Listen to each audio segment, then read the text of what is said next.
The Soviet Red Army did reach Warsaw. It's also important to remember that they had bypassed Warsaw to the north. They had already went along the border with East Prussia at the time, meaning that they had already reached the borders with Germany. However, at that time, they didn't want to take on every European state at the same time. So for the time being, they respected the German border and were just fighting on the Polish side. But they did advance all the way up practically to the city of Torun. And Torun at that time was 150 kilometers or so from Poland's western border with Germany. So up to the north, they were already very close to, well, not far from Berlin, to be honest. So would Warsaw have fallen, that would have been that last obstacle, really, that held the Polish positions further to the south. And the further down south you went, the further to the east the Polish positions were. They didn't manage to take the city of Lviv, for example, and the city of Zamość, which was held by this combined force of the Polish 21st Rifle Regiment and the 6th Ukrainian Sich Division of riflemen. It meant that the battle line was, you could say, it almost had an angle of 45 degrees of an angle, so leading straight in a line from the city of Torun to the city of Lviv. However, if the defenses of Warsaw would have been broken through, then it would have been very easy for the Soviets to spread out into central Poland and somehow balance this front line. This is why Piłsudski realized that there was a chance to strike, as this line was, it made it much easier for the Polish forces to try to do a pincer maneuver and somehow encircle the Russian forces that were fighting in Warsaw. And this is partly what happened when that Polish counterattack from the Wieprz River came, and it really developed on the morning of the 16th. The 14th and 15th were still days during which the battle lines were very much flowing back and forth on the outskirts of Warsaw in locations such as Radzymin, Ossów. The closest they came to the city limits were 7 kilometers, so truly very close. But on the 16th, that powerful counterattack came. It struck into the so-called Mozyr group, which was one of the weaker Soviet units. And once the Poles started advancing there, they realized that there was practically no opposition. They were sweeping through, advancing 30, 35, 40 kilometers a day for the first couple of days.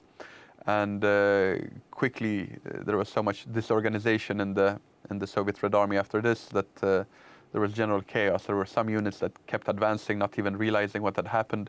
Others were fleeing for their lives.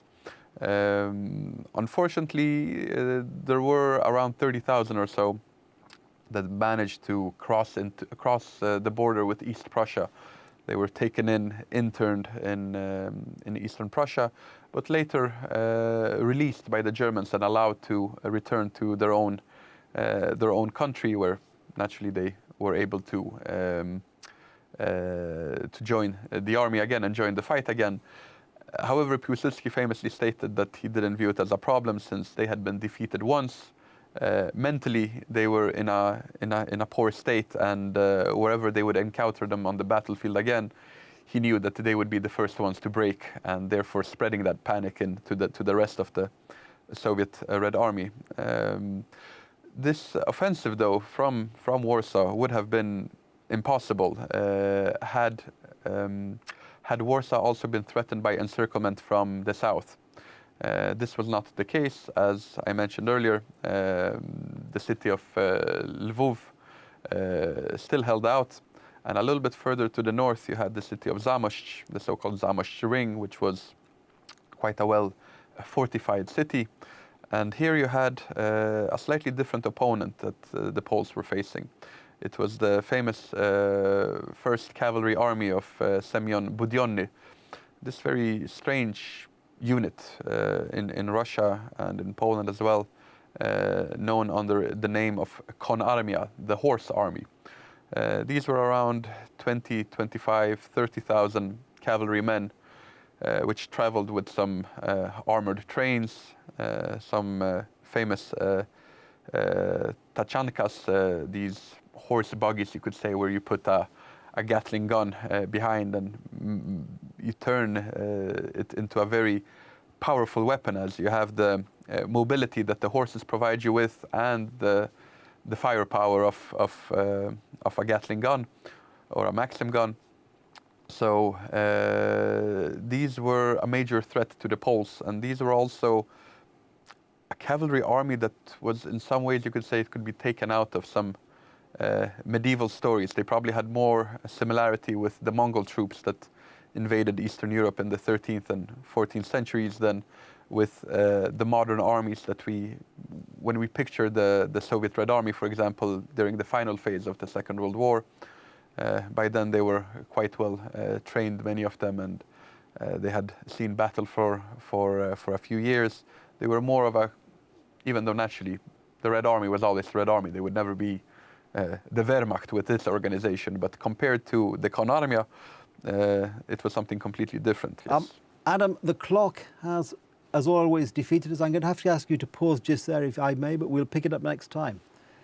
There we are. As usual, the clock has defeated us, and Adam's had to pause almost, but not quite in mid-sentence. Fear not.